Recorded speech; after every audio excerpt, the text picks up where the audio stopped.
millions de travailleurs s'apprêtent à voter pour François Mitterrand parce qu'ils en ont assez de ce régime. Mais beaucoup sont inquiets. D'abord parce qu'ils ne font pas confiance à François Mitterrand, et ensuite parce qu'ils savent que chaque fois que la gauche a été au pouvoir, elle l'a perdu et c'est la droite qui est revenue. Alors j'ai demandé à un vétéran du mouvement ouvrier de venir témoigner sur l'expérience du Front populaire. Jules Fourier est un ouvrier maçon. C'est un ancien député communiste du Front populaire. Il est maintenant membre du Front communiste révolutionnaire et il a été déporté pendant la guerre pour son activité antifasciste dans la Creuse. Alors le Front populaire, ça n'a pas simplement été un échec politique, mais il y a eu quand même beaucoup de conquêtes pour la classe ouvrière. Oui, devant l'ampleur qui se manifestait dans l'ensemble du pays du Front populaire, ce qui a permis la victoire électorale de mai 1936, les travailleurs n'ont pas attendu une minute après cette victoire pour entrer en lutte et en action pour obtenir des nouvelles revendications importantes. Sous la direction de la CGT unifiée, ces revendications portaient sur la semaine de 40 heures, sans diminution de salaire, les congés payés, la reconnaissance des délégués syndicaux et l'augmentation horaire des salaires. Mais alors certains diront que le programme du Front populaire, c'était un bon programme. Ah non, attention, ces revendications n'étaient pas incluses dans le programme du Front populaire. Ce sont les travailleurs qui ont posé ces revendications et qui les ont arrachées par la lutte. Le gouvernement Léon Blum n'avait pas inscrit dans le programme, et ce n'est pas de son propre chef que ces lois ont été votées, c'est par l'action des travailleurs qui ont poussé l'ensemble de la Chambre du Front populaire, en particulier le gouvernement Blum, à faire passer ces lois de façon qu'elles soient votées. Les 40 heures ont été votées il y a 40 ans, et depuis 40 ans, on continue à se battre pour les 40 heures. Alors là, la situation est à peu près identique à celle que nous avons aujourd'hui. Quelque temps après, Léon Blum a imposé ce qu'on appelle la pause, qui est connue dans le monde ouvrier comme un véritable abandon en faveur des travailleurs.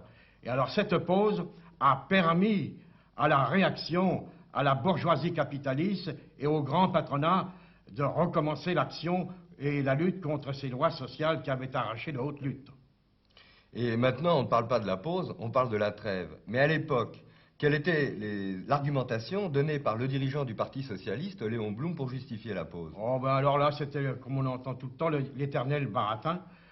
Ne pas épouvanter, premièrement, la bourgeoisie, deuxièmement, les classes moyennes, et alors qu'il fallait procéder étape par étape, que la situation n'était pas réalisée pour instaurer le socialiste, c'est-à-dire l'éternel refrain qu'on entend depuis toujours.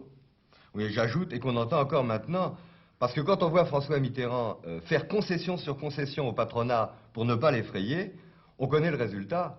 Ça sera une démoralisation pour la classe ouvrière, et en dernière analyse, si la gauche l'emporte, eh bien on s'apercevra très vite que la droite arrivera peu à peu, du fait de ces concessions, à reprendre totalement le pouvoir.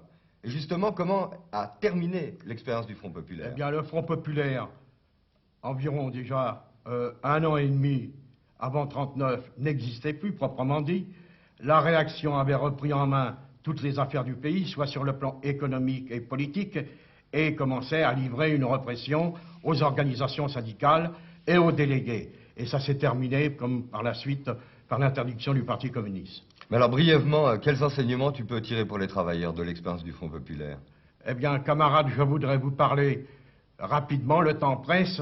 Je m'adresserai aux camarades communistes, aux camarades socialistes, aux militants syndicalistes et aux militants révolutionnaires, ainsi qu'à nos sympathisants, et particulièrement à la jeunesse, à la jeune génération qui monte et qui prend ses responsabilités dans la lutte contre la bourgeoisie capitaliste, et en particulier contre le pouvoir gaulliste qui voudrait lui imposer l'embrigadement par la force. Au moment que nous allons affronter cet État policier, né du coup de force fasciste d'Alger de 1958, au moment où apparaît encore plus que jamais la bourgeoisie et le grand patronat, qui pour eux, il n'y a pas de pause ni de trêve, ils continuent à licencier massivement les travailleurs, en livrant une répression aux travailleurs responsables des syndicats dans les entreprises.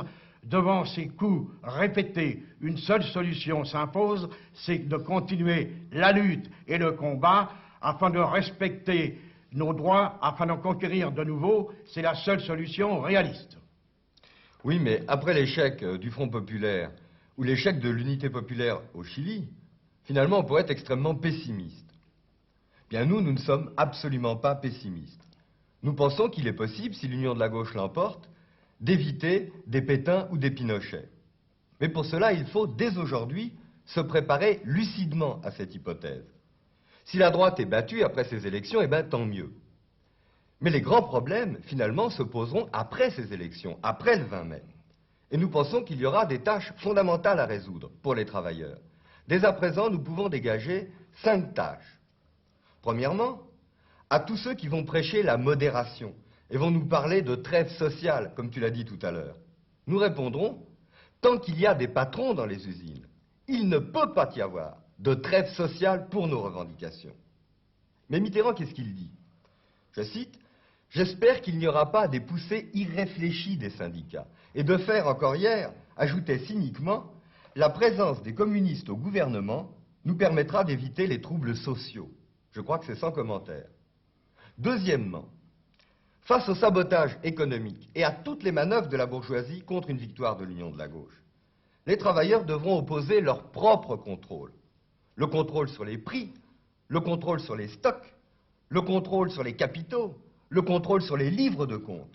Et pour cela, ils devront s'organiser en comités, composés de délégués élus, comités qui pourront se former dans les entreprises, dans les localités, dans les quartiers.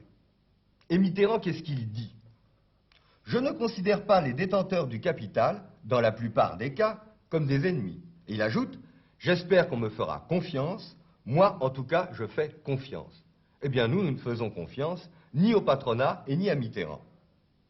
Troisièmement, pour mettre fin au gaspillage capitaliste, pour trouver toutes les ressources économiques permettant de satisfaire les revendications des travailleurs, nous lutterons, quant à nous, pour l'expropriation des gros capitalistes, de tous les gros capitalistes, de façon à pouvoir mettre sur pied une véritable planification en fonction non pas du profit comme aujourd'hui, mais des besoins des travailleurs.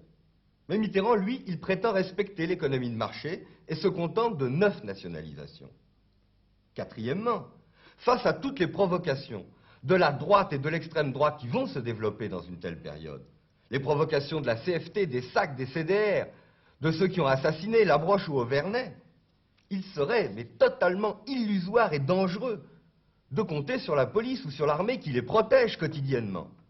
Nous devons compter sur nos propres forces, en formant par exemple des piquets d'autodéfense, des brigades d'intervention, des comités de vigilance, et en acceptant jamais de recevoir de coups sans organiser immédiatement la riposte. Que dit Mitterrand? Je souhaite que l'armée m'accompagne dans la construction du socialisme. Enfin, cinquièmement, il faudra nous souvenir du Chili. C'est pourquoi nous disons que les organisations syndicales dans les entreprises doivent garder le contact avec les jeunes ouvriers qui partent à l'armée et que les soldats, dès aujourd'hui, doivent s'organiser en comité de façon à lutter contre les brimades, mais aussi à déjouer toutes les manœuvres anti-ouvrières des officiers réactionnaires. Enfin, restera la question fondamentale que tous les travailleurs doivent se poser. Avons-nous les moyens concrets pour empêcher un coup de force en cas de victoire de l'union de la gauche? Ne pas répondre à cette question, c'est se fermer les yeux, marcher en aveugle. Commencer à y répondre, c'est déjà prendre consciemment le chemin du socialisme.